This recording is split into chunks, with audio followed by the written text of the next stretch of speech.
बहुत समय पहले की बात है। एक गांव में एक काले बंदर का खौफ था। वह बंदर रात होते ही गांव में आता और जो भी व्यक्ति अपने घर की छत पर सो रहा होता वह उसे जख्मी करके वहां से भाग जाता था। फिर एक दिन चमन जंगल से गुजर रहा होता है। तभी काला बंदर उस पर हमला कर देता है। अरे बाप रे, ये काला बंदर कहाँ से आ गया? अरे मर गए रे, अरे भागो रे भागो।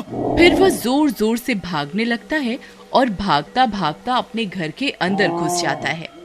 अजी क्या हुआ? तुम इतने घबराए हुए क्यों हो? क्या हुआ? तुम भाग क्यों रहे थे? अरे क्या बताऊं, आज तो मैं बाल बाल बच गया। आज मेरा सामना उस काले बंदर से हो गया था। मैं किसी तरह अपनी जान बचा के आया हूँ।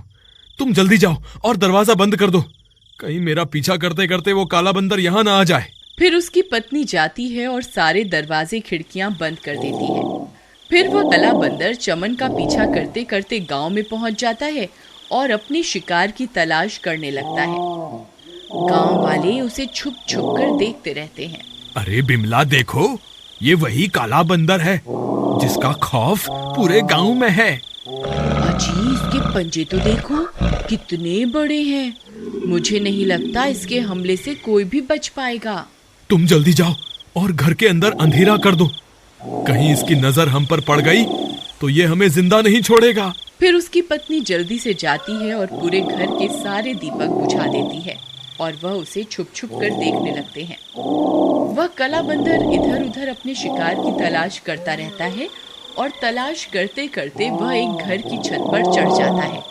वहां राजेश और उसकी पत्नी सो रहे होते हैं। तभी वह चिंघाड़ने लगता है। तभी राजेश की नींद खुलती है। अरे मर गए रे, ये क्या चीज है? हे भगवान हमें बचाओ। अरे भगवान जल्दी उठो, देखो तुम्हारे मायके से कोई मिलने आया है। तभी उसकी पत्नी की नींद खुलती है। वह उस काले बंदर को अपने सामने देखकर हक्की बक्की रह जाती है। अजी ये क्या चीज है? अरे मर गए रे, हे भगवान हमें बचाओ। तभी वह काला बंदर जोर जोर से चिंघाड़ने लगता है।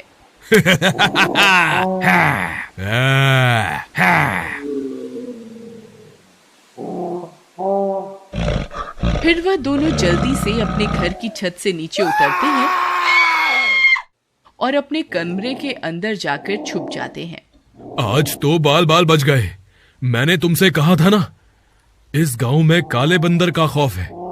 हमें छत पर नहीं सोना चाहिए। आप सही कह रहे थे, मुझे आपकी बात मान लेनी चाहिए थी। फिर अगले दिन सुबह होने पर चमन भाई, कल तो मैं और मेरे बीवी बाल बाल बच गए। उस काले बंदर ने रात को हमारे ऊपर हमला कर दिया था। हम दोनों किसी तरह अपनी जान बचाकर वहां से भाग निकले। यार राजेश, काले बंदर के हमले तो अब बढ़ते ही जा रहे हैं। लोगों में इसका खौफ बहुत बहुत बढ़ गया है। तुम्हें पता चला, हरिया और मोहन तो अपना मकान बहुत ही कम कीमत पर बेचकर शहर चले गए हैं। भाई मैं भी अब इस गांव में नहीं रहना चाहता, लेकिन क्या करूं, इस काले बंदर के खौफ के कारण जमीन की कीमतें आधी से भी कम हो गई हैं। हम सब गांव वालों को मिलकर मुखिया के पास चलना चाहिए ताकि वो इस समस्या का कोई समाधान निकाले। तुम सही कहते हो भाई, चलो हम अपने साथ कुछ गांव वालों को भी ले चलते हैं। मुखिया जी, आपको तो पता ही है, पूरे गांव में काले बंदर का खौफ बना हुआ है और गांव के लोग अपनी जमीनों को आधे से भी कम दामों में बेचकर ये गांव छोड़कर जा रहे हैं। अगर ऐसा ही चलता रहा तो थोड़े ही दिनों में ये गांव खाली हो जाएगा। आप जल्दी ही इस समस्या का समाधान निकालें।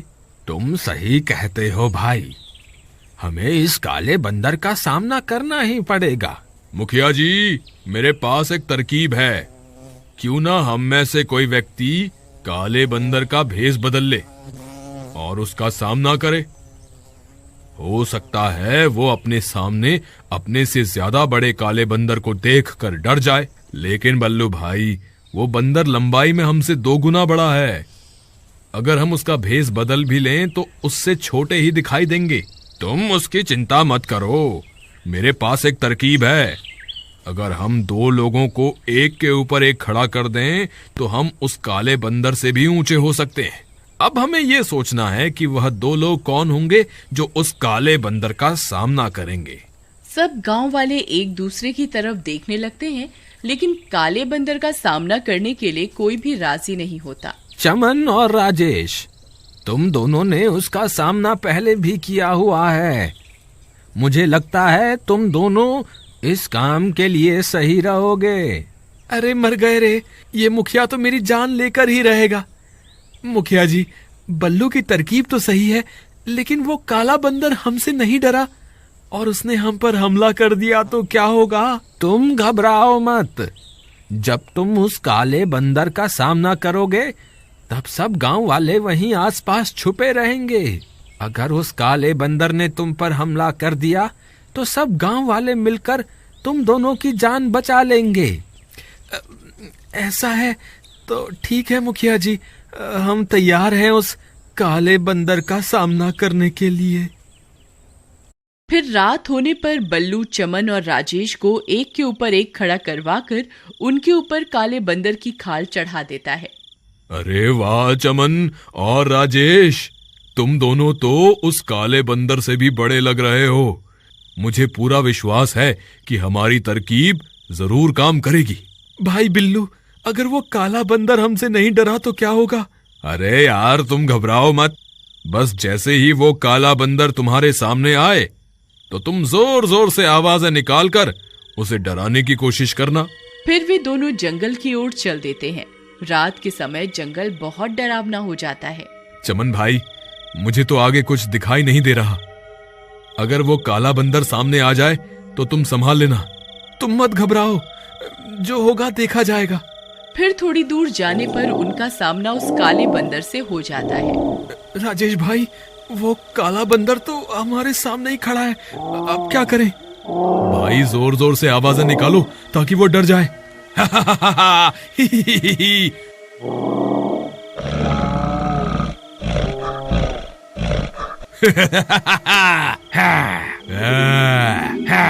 ए बंदर, मैं तुमसे भी ज्यादा ताकतवर हूँ, मैं तुझे नहीं छोड़ूंगा।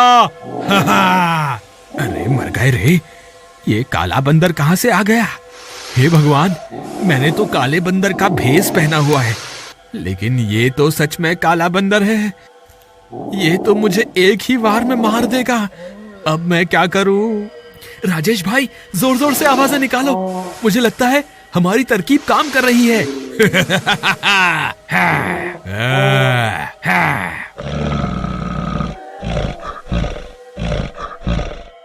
अरे मर गए रे, ये तो सीधा यहीं आ रहा है। अरे भागो रे, अपनी जान बचाकर भागो। अरे भागो रे, हाय आज तो मैं मरी गया। ये काले बंदर का भेष बदलना तो मुझे महंगा पड़ गया। फिर वह काला बंदर भागते भागते एक पत्थर से टकराता है और गिर जाता है। जैसे ही वह गिरता है, उसका मुखौटा उसके सिर से निकलकर गिर जाता है। अरे मर गया रे, हाय रे, मर गया। तभी चमन और राजेश भी वहाँ पहुँच जाते हैं। बंदर भाई, मुझे माफ कर दो, मैं कोई काला बंदर नहीं हूँ, मैं तो एक आम इंसान हूँ। मुझे तो शहर के एक सेठ ने पैसे दिए थे ताकि मैं सब गांव वालों को काला बंदर बन के डराऊं और उनमें इतना खौफ भर दूं कि वो अपनी जमीन को आधे दामों में सेठ को बेच दे। मुझे माफ कर दो। अरे राजेश, ये काला बंदर नहीं है, ये तो कोई बहरूपिया निकला। फिर चमन भी अपना मुखौटा उतार देता है। वह बहुरूपिया चमन को देखकर हैरान रह जाता है। हाय रे, ये क्या, तुम भी बहरूपिये हो? हाँ, मैं भी कोई काला बंदर नहीं हूँ। हम तो बस तुम्हें यहाँ से डराकर भगाने आए थे, लेकिन तुम तो कुछ और ही निकले। मुझे माफ कर दो भाई, मैंने जो कुछ भी किया सिर्फ पैसों के लालच में किया। मैं इस गांव को हमेशा हमेशा के लिए छोड़ के चला जाऊंगा। तभी वहाँ सब गांव वाले भी पहुँच जाते हैं। वे उस बहरूपियों को देखकर दंग रह जाते हैं। अरे ये तो कोई बहरूपिया है जो काला बंदर बनकर हमें डराता था। मुखिया जी, मुझे माफ कर दो, मैं आगे से कभी ऐसी गलती नहीं करूंगा। फिर सब गांव वाले खुशी खुशी गांव में रहने लगते हैं।